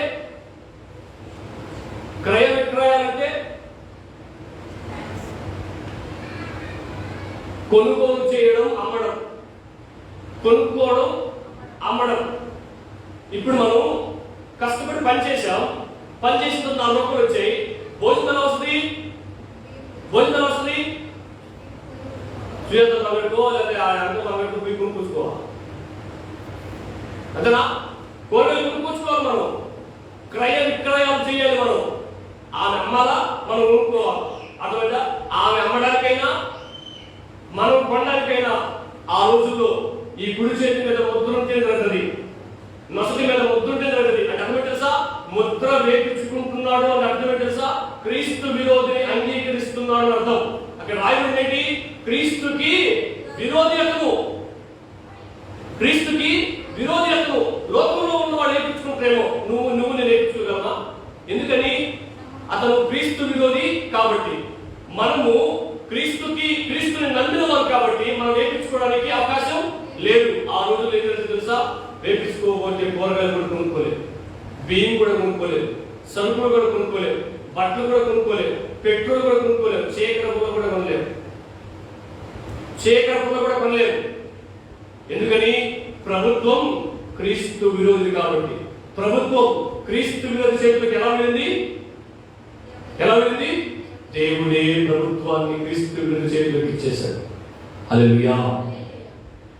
ఆ రోజుల్లో చూడండి, దీన్ని బట్టి మనకు అర్థం కావాల్సిన విషయం ఏంటంటే, విడవబడిన సంఘం, క్రీస్తుని నమ్మని వారు ఎటువంటి ఘోరమైన పరిస్థితుల్లోకి వెళ్ళిపోతున్నారు. చూడండి, ఇంకా వాళ్ళకి వేరే ఛాన్స్ లేదు. బతికున్నారు అంటే వాళ్ళు ఆ ముద్ర వేయించుకోవాల్సిందే. అందుకని రాయండి, గొప్పవారైనా, ధనికులైనా, కొద్దివారైనా, దరిద్రులైనా ఎవరైనా కానీ ఆ ముద్ర వేయించుకోవాల్సిందే. రైట్. ఈ ముద్ర దేనికి వేస్తారు తెలుసా? ఆ ముద్ర వేయించుకున్న వ్యక్తే కొనడానికి అర్హుడు. ఆ ముద్ర వేయించుకున్న వ్యక్తే అమ్మడానికి అర్హుడు. ఇందాకే మనం చూసాం, క్రీస్తు విరోధి తన ప్రతిమను ఇక్కడ పెట్టిన తర్వాత అందరికి అర్థమైపోద్ది ఏమని? ఈయన క్రీస్తు అనుకూలమైన వ్యక్తి కాదు, క్రీస్తు విరోధి, క్రీస్తు కాదు ఈయన అర్థమైపోద్ది. అర్థమైనా కానీ వాడు ఏం చేయలేదు. ఎందుకని? అధికారం ఆయన చేతిలో ఉంది కాబట్టి. వాళ్ళు ఏం చెప్తే చేయాలి. ఉదాహరణకి నేను చెప్తాను, ఉదాహరణకి చెప్తున్నా, మనం ఎవరినో నాయకుడిగా ఎన్నుకున్నాం, వాడు సరిగా పరిపాలన చేయకపోతే ఏం చేయగలవు? నువ్వు నేను చెప్తూ కొట్టుకోవాలి. ఎందుకని? ఓటేసినందుకు. నువ్వే కదా ఓటేసావు, అవునా? సరిగా పరిపాలన చేయకపోతే మనం ఏం చేయలేము. ఎందుకని? అధికారం మన చేతిలో ఉంది. సచ్చినట్టు 5 సంవత్సరాలు కళ్ళు మూసుకుని గమ్మునాల్సిందే, అంతే కదా? అట్లాగే క్రీస్తు విరోధిని మనం నమ్మాం, క్రీస్తుని నమ్మలేదు. క్రీస్తు విరోధిని నమ్మాం, వాడు చర్చి కట్టుకోవడానికి అనుకూలంగా మారాడు. తర్వాత నేనే దేవుడిని కూర్చున్నాడు. ఇంకా నువ్వు దేవుడు కాదు, మేము నిన్ను నమ్మం, నేను నిన్ను ఆరాధించే కుదరదు. 666 ముద్దలు తీసుకొచ్చేస్తాడు. కుడి చేతి మీదైనా నొసటి మీదైనా ఏదైనా ప్రయత్నం చేస్తాడు. నేను వేసుకోను, నేను నిన్ను నమ్మను, నేను వేసే నమ్ముకుంటానంటే కూడు దొరకదు, ఆకలితో చచ్చిపోతాం. ముందు చెప్తాను ఏం జరగబోతుందో. ఈ ముద్ర క్రయ విక్రయానికి సాదృశ్యంగా ఉంటుంది. చూడండి, ఈ రోజుల్లో సంఘము భూమి మీద ఉన్నప్పుడే క్రీస్తుని నమ్ముకోమంటే చాలా మందికి కష్టం, చాలా మందికి బాధ. ఒకసారి ఈ వాక్య భాగం చూడండి, వాళ్ళు ఎందుకు ఇటువంటి పరిస్థితుల్లోనికి వెళ్ళిపోయారో మనం ఈ వాక్య భాగాన్ని చూద్దాం. హెబ్రీయులకు రాసిన పత్రిక 3వ అధ్యాయం, హెబ్రీయులకు రాసిన పత్రిక 3వ అధ్యాయం 8వ వచనం నుంచి చదవండి ఎవరైనా. 3వ అధ్యాయం 8వ వచనం నుంచి నేను చదువుతాను, ఒకసారి మీరు చూడండి. నేను చదువుతున్నా. నేడు మీరాయన శబ్దమును వినిన ఎడల అరణ్యములో శోధన దినమందు కోపము పుట్టించినప్పటి వలె. అంటే అర్థమేంటి? అరణ్యంలో ఎవరు శోధించారు దేవుని? ఎవరండి? ఇశ్రాయేలీయులు. ఐగుప్తు నుంచి కనానుకు వస్తున్నారు కదా, అప్పుడు వాళ్ళు ఎవరు? దేవుని మాటల్లా. చూడండి, ఇదో ప్రభా మా కాకలా మోసే ఎందుకు వేస్తామే అన్నాడు మోసే. అంటే ఆ ఒడే కనిపిస్తాడు, ఫాస్ట్గా కనిపిస్తాడు. అందుకే మనం చేస్తాము, ఆయన పెడతాం. ఏవా మోసే ఆకలి చచ్చిపోతున్నావా, ఎందుకైనా మమ్మల్ని ఐగుప్తుని తీసుకొచ్చేవారు అన్నాడు. అప్పుడు మోసే ఏం చేశాడు? వేసా వాళ్ళకి ఆకలి వేస్తున్నాయా, నన్ను తింటావరా అన్నాడు. మీకు అర్థం కాదు చెప్పాడు. అప్పుడు దేవుడు ఏం చేశాడు? పరలోకంలో దేవుడితో తినే మన్నాన్ని కురిపించాడు. కురిపించిన తర్వాత పేకలు తిన్నారు. తిన్న తర్వాత మళ్ళీ ఏమైంది? ఆకలేసింది. కొద్ది రోజులు ఏమైంది? మన్నా కూడా కొంత సాలా ఉంది. పరలోకంలో దేవుడు తినే మన్నాను దేవుడిస్తే దాన్ని బట్టి సంతృప్తి కదా. ఎప్పుడు మన్నానేనా అన్నాడు. మాకు మాంసం కావాలని చూడండి. సరే, దేవుడు వాటిని జ్ఞాపకం చేసుకుని మాంసం ఇచ్చాడు. చూడండి ఎంత సహనాన్ని, ఎంత దీర్ఘ శాంతాన్ని వహించాడు దేవుడు. సరే, నాకు ఇట్లే కదా మాంసం అడిగని చెప్పి మాంసం ఇచ్చాడంట. ఎప్పుడు మాంసమేనా? ఉల్లగడ్డలు లేవా, ఎర్రగడ్డలు లేవా అన్నాడు. సరే, ఉల్లగడ్డలు ఎర్రగడ్డలు ఇస్తే మళ్ళీ అది లేదా, ఇది లేదా, అట్లేదా, ఇట్లేదా అని చెప్పేసి దేవుని సహనాన్ని అంతా పరీక్షించారంట. చూడండి, నీ బిడ్డ మిమ్మల్ని మీ చెప్పిన మాట కనుకుండా మీ సహనాన్ని పరీక్షిస్తూ ఉంటే లోపల నుంచి బాగా కాలుతా ఉంటుంది కదా మీకు. కాలి ఒకసారి అగ్ని వరకు బద్దలవుతే ఈ తప్పులు తగ్గుతుంది, అవునా? అట్టేగా అవును, అట్టకి జరిగింది కూడా. రైట్, ఏం జరిగింది చూడండి. నేడు మీరు ఆయన శబ్దము వినిన ఎడల అరణ్యంలో శోధన దినమందు కోపము పుట్టించినప్పటి వలె మీ హృదయములను కఠినపరచుకోబాకండి. ఎవరిని చూపించి చెప్తున్నాడు? ఆ రోజు ఆ ఐగుప్తు నుంచి కనానుకి నడిచి వెళుతున్నప్పుడు ఇశ్రాయేలీయులు ఏ తప్పిదాలైతే చేశారో, దేవుని ఎలాగైతే శోధించారో, దేవుని సహనాన్ని అయితే పరీక్షించి దేవునికి ఎలాగైతే కోపం పుట్టించారో, మీరు అలా కోపం పుట్టించబాకండి, మీ హృదయాన్ని అలా కఠినపరచుకోబాకండి అన్నాడు. తర్వాత చూడండి, 40 సంవత్సరాలు నా కార్యములను చూచి మీ పితరులను పరీక్షించి శోధించారు. ఓహో, డైరెక్ట్ గా దేవుడు మాట్లాడుతున్నాడు. ఏమో తెలుసా? 40 సంవత్సరాలు నా కార్యాలను చూశారు. ప్రభా, మాకు దాహం వేస్తుందంటే దాదాపు 22 లక్షల మంది కంటే పైగా తాగడానికి ఎన్ని లీటర్లు నీళ్ళు కావు, ఎన్ని ట్యాంకులు కావు. మోసే, నువ్వు వెళ్ళి ఆ పండుగతో మాట్లాడంటే అన్ని లక్షల మంది తాగడానికి దేవుడు నీళ్ళు ఇచ్చేవాడు. ఒకసారి ఆలోచించండి, నలుగురు పోషించబడ్డానికి, ఒక గ్రామం పోషించబడ్డానికి ఎంత ఖర్చు అవుతుంది? 22 లక్షల మంది అంటే మన మండలంలో ఉంటారా? అంత పెద్ద జనాంగం, అంత పెద్ద ప్రయాణంలో దేవుడు వాళ్ళు పొయ్యిలిగించిందిలే, కూరగాయలు కొనుక్కొచ్చిందిలే, సంపాదించిందిలే, ఏం చేసిందిలే, కానీ దేవుడు వారికి ఆహారం ఇస్తానే వచ్చాడు. ఎన్ని సంవత్సరాలండి? ఎన్ని లక్షల మందికి అండి? 22 లక్షల మంది కంటే పైగా. ఎంత పోషించుతాడు దేవుడు వాళ్ళని. వాళ్ళ మీద ఉన్న దేవునికి ఉన్న ప్రేమ ఎంతో క్లియర్గా కనబడుతుంది. కానీ వాళ్ళు సరిగా అర్థం చేసుకోలేకపోయారు. అవునా? అక్కడ రాయబడిన మాట, 40 సంవత్సరాలు నా కార్యాలను చూసేవాళ్ళు మీ పితరులను పరీక్షించి శోధించారు. రైట్. కావున నేను ఆ తరము వారి వలన విసిగిపోయాను అన్నాడు. చూస్తారండి, ఈ మాటలు నాయి కాదు, బైబిల్లో మీరే చదువుతున్నారు. 40 సంవత్సరాలు దేవుడు వాళ్ళని పోషిస్తే, దేవుడు వాళ్ళకి ఏ ఆటంకం లేకుండా చూస్తే, దేవుడిని ఏం చేశారంటే వాళ్ళు విసిగించారు. ఏం చేశారు? విసిగించారు. ఎవరితో మాట్లాడుతున్నాడు? ఈ రోజు నీతో నాతో మాట్లాడుతున్నాడు. వాడు నన్ను 40 సంవత్సరాలు విసిగించారు అని చెప్పాడు. నెక్స్ట్ తర్వాత చెప్పండి. వీరెల్లప్పుడూ తమ హృదయాలోచనలో తప్పిపోతున్నారు, నా మార్గములను తెలుసుకోలేదు. తర్వాత కనుక నేను కోపముతో ప్రమాణం చేసినట్లు. ఏమని ప్రమాణం చేశాడండి? వారు నా విశ్రాంతిలో ప్రవేశింపాలని చెప్పాడు. ఎందుకు తీసుకొచ్చాడండి వాళ్ళని ఐగుప్తు నుంచి? ఎందుకు తీసుకొచ్చాడండి? అయ్యా, మేము కష్టాల్లో ఉన్నాం, బాధల్లో ఉన్నాం, బానిసత్వంలో ఉన్నాం, ఈ బాధ తట్టుకోలేకపోతున్నాం. వాళ్ళు ఐగుప్తులో ఉన్న వాళ్ళని మమ్మల్ని ఇబ్బంది పెడుతున్నారు, బాధిస్తున్నారు, మమ్మల్ని జ్ఞాపకం చేసుకోవాలి మొరపెట్టారు. మొరపెట్టిన దేవుడు ఏం చేశాడు? మోషేని 40 సంవత్సరాలు ట్రైనింగ్ ఇచ్చి మోషేని పంపించాడు. పంపించిన తర్వాత ఎన్ని గొప్ప కార్యాలు చేశాడండి? మీకు అందరికీ తెలిసిన విషయమే. ఆ ఫరో ఎదుట 3 సూచక్రియలు చేశాడు. తర్వాత పక్కకు వచ్చిన తర్వాత 10 గొప్ప అద్భుతాలు. అవునా? తెగుళ్ళను తీసుకొచ్చాడు. అంత గొప్ప తెగుళ్ళను తీసుకొచ్చాడు. ఎర్ర సముద్రంలో పాయలు చేశాడు. ఆ ప్రయాణంలో వాడు ఎంతగానో పోషించాడు, ఎంతగానో బలపరిచాడు, ఎంతగానో తోడున్నాడు. ఇవన్నీ వాడు సరిగా అర్థం చేసుకోలేకపోయాడు. అర్థం చేసుకోకపోవడం బట్టి ఏమొచ్చింది? దేవునికి కోపం వచ్చింది. ఎందుకు కోపం వచ్చింది? వారు జీవిస్తున్న జీవిత విధానాన్ని బట్టి కోపం వచ్చింది. దేవుణ్ణి పరీక్షిస్తానే వచ్చారు, దేవుణ్ణి శోధిస్తానే వచ్చారు, దేవుణ్ణి విసిగిస్తానే వచ్చారు. అవునా? మీరే చదివారు ఆ మాట. కాబట్టి దేవుడు ఏమంటే తెలుసా? మిమ్మల్ని నేను కణానికి పంపిస్తానని చెప్పి వాగ్దానం చేశాను. మీరు ఇలా ఉన్నారు కాబట్టి ఏమంటే తెలుసా? మీరు కణానికి బాలేదు అన్నాడు. దేవుడు తలుపు వేస్తే తీసే అధికారం ఎవరికి లేదు. దేవుడు తలుపు తీస్తే వేసే అధికారం ఎవరికి లేదు. దేవుడు నిన్ను దీవించడం ప్రారంభించాడా? ఎంత మంది కుళ్ళుకున్నా నువ్వు దీవించబడతానే ఉంటావు. వాళ్ళ లోపల వస్తువులన్నీ కుళ్ళిపోతానే ఉంటాయి. అర్థమవుతుంది నీకు మాట? వస్తువులంటే అవయవం. దేవుడు నిన్ను ఆపడం ప్రారంభించాడా? దేవుడు నిన్ను ఇబ్బంది పెట్టడం ప్రారంభించాడా? నిన్ను రక్షించే శక్తి ఎవరికి, నిన్ను కాపాడే శక్తి ఎవరికి లేదు. మీరు బయటకు వస్తాను అన్నాడు, బయటకు వచ్చేసాడు. అర్థమవుతుందా? మీరు కణానికి వెళ్ళలేరు అన్నాడు, మీరు విశ్రాంతిలో ప్రవేశించలేరు అన్నాడు.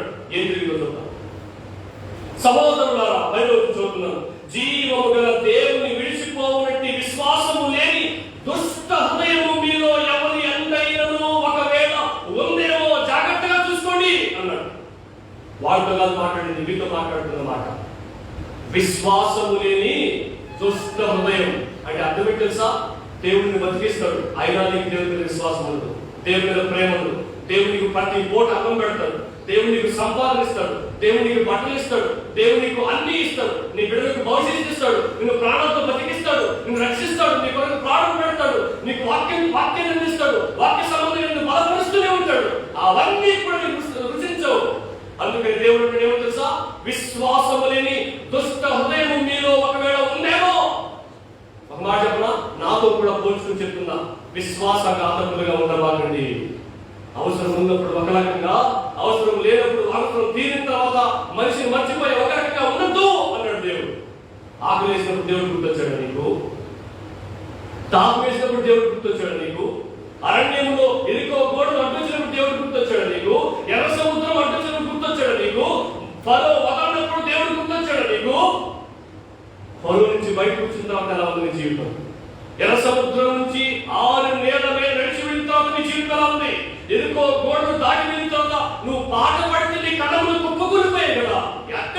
నీకు ఆ శక్తి. It is not my words, నా మాట కాదు ఇవి, దేవుడు నీతో మాట్లాడుతున్న మాట. రోగం వచ్చినప్పుడు నువ్వు బాగు చేసింది ఎవరు? మీ ఆయన, నీ భార్య, నీ బిడ్డలా, డాక్టరా? ఎక్కడి నుంచి వచ్చాయి నీ చేతిలో డబ్బులు? ఎక్కడి నుంచి వచ్చింది నీకు ఆరోగ్యం? ఎక్కడి నుంచి ఎవరిని నీ రోజు బతికించారు? ఎవరు నీకు ఇల్లు వాకులు ఇచ్చారు? ఎవరు నీకు సంపాదన ఇచ్చారు? ఎవరు నీకు చదువు సంధ్య నేర్పిస్తున్నారు? ఎవరు? కారణం దేవుడే అంటున్నాడు. ఇవన్నీ మీరు పొందుకున్నారు కదా, విశ్వాసము లేని దుష్ట హృదయం మీరు ఉందేమో మిమ్మల్ని పరీక్షించుకోండి అంటున్నాడు. రైట్. తర్వాత నేడు మీరు ఆయన శబ్దము వినిన ఎడల కోపము పుట్టించినప్పటి వలె మీ హృదయములను కఠినపరచుకొనకూడని ఆయన చెప్పెను కనుక పాపము వలన కలుగు భ్రమ చేత మీలో ఎవరు కఠినపరచబడుతున్నట్లు నేడు అనడు సమయము ఉండగానే, చూడండి మహాదేవుడు చెప్తున్నాడు, నేడు అనే సమయము ఉండగానే ప్రతి దినము ఒకరినొకడు బుద్ధి చెప్పుకోండి. ఏలయనగా మొదటి నుండి మనకున్న దృఢ విశ్వాసము అంతం మట్టుకు గట్టిగా చేపట్టవలని క్రీస్తులో పాలివారమై ఉందుము. ఏమన్నాడు? మీరు ప్రారంభంలో వచ్చినప్పుడు మీరు వేసిన తెలుసా? సూపర్ రైట్ అనుకున్నారు. సంఘం, సేవకుడు, ఈవెన్ దేవుడు కూడా ఏమని, దేవుని మందిరానికి ప్రారంభంలో యేసు ప్రభువు అంటే ఎవరు తెలియనప్పుడు, మన కుటుంబంలో సమస్యలు ఉన్నప్పుడు, ఆరోగ్య పరిస్థితులు బాగాలేనప్పుడు, దేవుని స్థితికి వచ్చినప్పుడు మనం ఎంతగా నమ్మేమో దేవుణ్ణి. ఇలాంటి రోడ్డు భూమి మీద ఉన్నారా అనిపించింది సమాజం. ఎంత చక్కగా ఉన్నారా, ఎంత నమ్మకంగా ఉన్నారా, ఎంత పరిశుద్ధంగా ఉన్నారా, ఎంత నిజాయితీగా ఉన్నారా, ఎంతగా దేవుని ఆరాధిస్తున్నారా, ఎంతగా దేవునికి విలువిస్తున్నారా, ఎంతగా దేవునికి సమయాన్ని ఇస్తున్నారా అన్నట్టు కనిపించాం. పాట పాడడం వచ్చేసింది, ప్రార్థన చేయడం వచ్చేసింది, వాక్యం చదవడం వచ్చేసింది, వాక్యం చెప్పడం వచ్చేసింది, విశ్వాసం అంటే ఏంటో తెలిసింది, భక్తి అంటే ఏంటో తెలిసింది, ఆశీర్వాదం అంటే ఏంటో తెలిసింది, దీవెన అంటే ఏంటో తెలిసింది, సువార్త అంటే ఏంటో తెలిసింది. మారిపోయిందా? అదవుతా ఇంక్లూడింగ్ నాతో సహా. దేవుని సన్నిధికి ప్రారంభంలో వచ్చినప్పుడు నువ్వు ఎలా ఉన్నావు? అదే చెప్పినాడు దేవుడు వాక్యంలో. రక్షించబడక ముందు, దేవుడంటే ఎవరో తెలియక ముందు, ఈ చర్చిలో నువ్వు మొట్టమొదటి అడుగు పెట్టినప్పుడు ఎంత మంచి వ్యక్తిగా అడుగు పెట్టావు. ఇప్పుడు ఎలా ఉంది? చర్చిలోకి వచ్చి నువ్వు మారావా? దేవునికి అనుకూలంగా మారావా? దేవునికి శత్రువుగా మారావా? దేవునికి అనుకూలంగా మారావా? దేవుని దీవెనలు పొందుకుంటూ దేవునికే ఆటంకంగా మారుతున్నావేమో.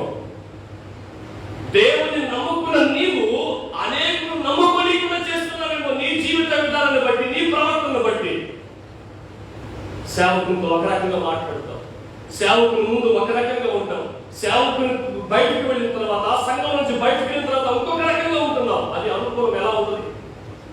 నేను అందరిని ఉద్దేశించి మాట్లాడట్లేదు, కొందరిని ఉద్దేశించి మాత్రమే మాట్లాడుతున్నా. దేవుడు నీతోనే మాట్లాడుతున్నాడు. గుర్తుపెట్టుకో సోదరి సోదరుడా. ఇక్కడ రాయబడిన మాట ఏంటి తెలుసా? ప్రారంభంలో మీరు వచ్చారు కదా, అదే కదా అక్కడ రాయబడిన మాట. ప్రతి దినము ఒకరినొకరు గుర్తు చెప్పుకోండి. ఏలయనగా మొదటి నుండి మనకున్న దృఢ విశ్వాసం అంతం మట్టుకు. ప్రారంభంలో ఏమవుతుందో తెలుసా? ప్రభా నన్ను బ్రతికించేవయ్యా, నీ కోసమే బతుకుతా. కొన్ని సంవత్సరాలు పని నా భార్య బిడ్డల కోసం బతుకుతున్నా, డబ్బు సంపాదించడం కోసం బతుకుతుంది. ఎందుకంటే తెలుసా? ఆరోగ్యం వచ్చేసింది కదా. ఇంతకు ముందు ఎలా ఉన్నావు? ఒక అన్న టీవీ జబ్బు వచ్చి ఇక అన్నని ఇంటికి రాడు, ఒకేసారి అంబులెన్స్ తీసుకొచ్చేస్తారు, తీసుకెళ్లి సమాధి చేసి స్టేజ్ లో ఉన్నారు గ్రామంతా. మీకు చెప్పనా? ఆశ్చర్యం, బతికిపోయాడు.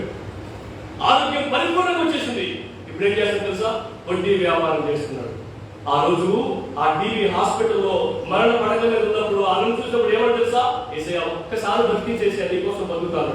ఏడ్చాడు, రోధించాడు, ఒక్కసారి బతికించేసేయని చెప్పాడు. ఈరోజు దేవుడిని మర్చిపోయాడు, దేవుడి సన్నిధిని మర్చిపోయాడు, దేవుని ఆలోచన మర్చిపోయాడు, దేవుడు చేసిన మేలు మర్చిపోయాడు. ఇప్పుడు ఏం చేస్తాడు తెలుసా? వడ్డీ వ్యాపారం చేస్తా ఉన్నాడు. వడ్డీ వ్యాపారం చేయడానికి ఆ దేవుడిని ఆరోగ్యం వచ్చింది, దేవుడితో ఆట్లాడడానికి ఆ దేవుడిని ప్రార్థన బతికించింది. దేవుడికి ఒక అవకాశం ఇస్తే నేను నమ్మి నేను మెచ్చి ఆ అవకాశాన్ని సొంతంగా వాడుకుంటున్నావా? నీ ఇష్టానుసారంగా వాడుకుంటున్నావా? దేవుడు నీతో మాట్లాడుతున్న మాట, సమయాన్ని పోలించొద్దు, సమయము ఉండగానే నేడు అనే సమయం ఉండగానే నేను ప్రతి వారం చెప్తుంటా, వచ్చే ఆదివారం బతుకుంటాం లేదు మనకు తెలియదు. ఇదే మన ఆఖరి వర్తమానం అయితే మనం ఏం చేస్తాం? మనం ఎటువంటి నిర్ణయాలు తీసుకుంటాం? అటువంటి నిర్ణయాలు తీసుకోండి అని దేవుడు ఈరోజు మనతో మాట్లాడుతున్నాడు. ఎందుకు ఈ మాట చెప్తుందో తెలుసా? నేను చెవులో చెప్తాను, తర్వాత చదవండి. ప్రతి దినము ఒకరినొకరు గుర్తు చెప్పుకోండి, ఏదైనా మనకు నుంచి మనకున్న దృఢమైన విశ్వాసం అంత మట్టుకు గట్టిగా చేపట్టడం క్రీస్తులో పాల్గొనమై ఉండుము. విని కోపము పుట్టించిన వారెవరు? మోషే చేత నడిపించబడి ఐగుప్తు నుండి బయలుదేరి వచ్చిన వారందరే కదా. ఎవరి మీద 40 ఏళ్ళు ఆయన కోపగించెను? పాపము చేసిన వారి మీదనే కదా. వారి శవములు అరణ్యములో రాలిపోయెను. తన విశ్రాంతిలో ప్రవేశింపరని ఎవరిని గురించి ప్రమాణము చేసెను? అవిధేయులైన వారిని గురించే కదా. కాగా అవిశ్వాసం చేతనే వారు ప్రవేశింపలేకపోయిరని గ్రహించుచున్నాము. వీళ్ళందరూ అవిశ్వాసులు అందరూ లేరు, విశ్వాసులు ఇద్దరు ఉన్నారు. ఎవరు? కాలేబు, యోషువ వాళ్ళే కదా. ఇంకొంతమంది విశ్వాసులుగా ఉంటే, అవిధేయులు కాకుండా విధేయులుగా ఉంటే వారు కూడా వెళ్తారు. అలా కాకుండా అందరూ అవిధేయులు కాకుండా విధేయులుగా ఉంటే అందరూ వెళ్తారు. ఎందుకు దేవుడు వాళ్ళని తీసుకొచ్చింది? కణాలను పంపించడానికే. కానీ వీళ్ళ జీవిత విధానాలు సరిగా లేవు కాబట్టి దేవుడు ఏం చేశాడు తెలుసా? ఎక్కడికైతే మీరు పోతారు అన్నాడో అక్కడికి మీరు పాలు అన్నాడు. అర్థమవుతుంది ఈ మాట? గుర్తుపెట్టుకోండి. దీన్ని మనం ఆత్మీయతలోనికి పోల్చుకుని చూస్తే లోకంలో ఉన్నాం, పాపపు బానిసత్వంలో ఉన్నాం, పాపపు బంధకాలు కట్టబడి చీకట్లో బ్రతుకుతున్నాం. దేవుడు మనం జ్ఞాపకం చేస్తున్నాడు, యేసయ్యా ఈ పాపపు ఊబుల నుంచి నన్ను లాగే ప్రభువా, నన్ను కాపాడు ప్రభువా, వెలుగుగా మార్చు ప్రభువా అని ప్రార్థన చేశాము. యేసయ్య మనం జ్ఞాపకం చేసుకుని ఏం చేశాడు తెలుసా? చీకటిలో నుంచి ఆశ్చర్యకరమైన తన వెలుగులోనికి తీసుకుని వచ్చాడు. తీసుకుని వచ్చిన తర్వాత మన జీవిత విధానం ఎలా ఉంది? యేసయ్యా చీకట్లో ఉన్నప్పుడు ఎవరు గుర్తించలేదు ప్రభువా, నువ్వు గుర్తించావు, నీకు వందనాలయ్యా అంటున్నావు. మధ్యాహ్నం నా భక్తి ముందులా ఉండేది కాదు ప్రభువా, ఈరోజు మార్చావు ప్రభువా, నీకు స్తోత్రం. ఆరాధన ముగ్గురుతున్నాం. ఎందుకు అమ్ముకుంటుంది తెలుసా? దేవుడు ఏం చేశాడు ఇంకా గుర్తులేదు కాబట్టి. దేవుడు నేను చర్చిలోకి ఎలా తీసుకొచ్చాడో నీకు గుర్తులేదు కాబట్టి. ఇక్కడ ఏం చెప్తున్నాడు తెలుసా? పాపపు లోకంలో ఉన్నప్పుడు దేవాలను రక్షించన్నావు, దేవుడు నిన్ను రక్షించి చర్చిలోకి తీసుకొచ్చాడు. ఒకవేళ చర్చిలోకి వచ్చిన తర్వాత నీ జీవిత విధానం దేవునికి అనుకూలంగా మార్చబడకపోతే గుర్తుపెట్టుకోండి, ఎక్కడికైతే తీసుకెళ్ళడానికి ఇక్కడ తీసుకొచ్చాడు. ఎక్కడ తీసుకొచ్చాడండి?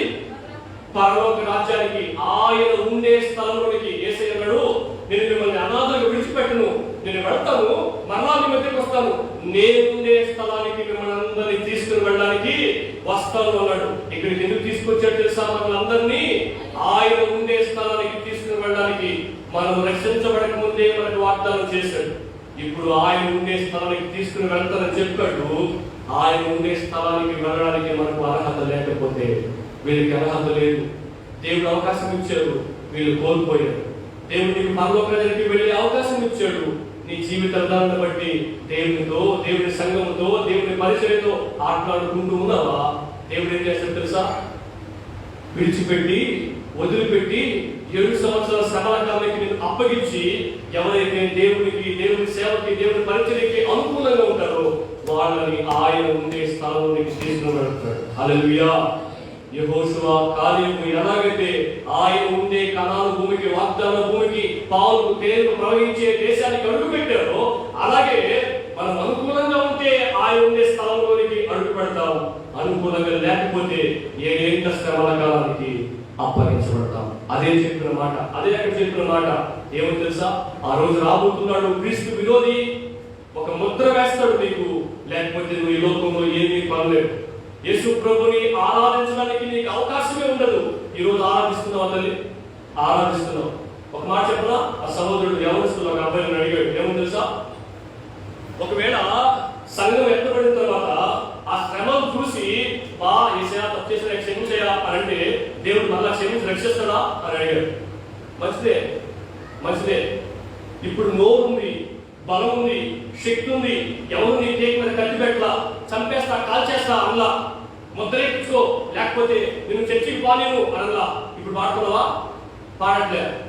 కృపనే సరిగా అర్థం చేసుకునే వ్యక్తివి దేవుని తీర్పుని ఎలా అర్థం చేసుకుంటావు?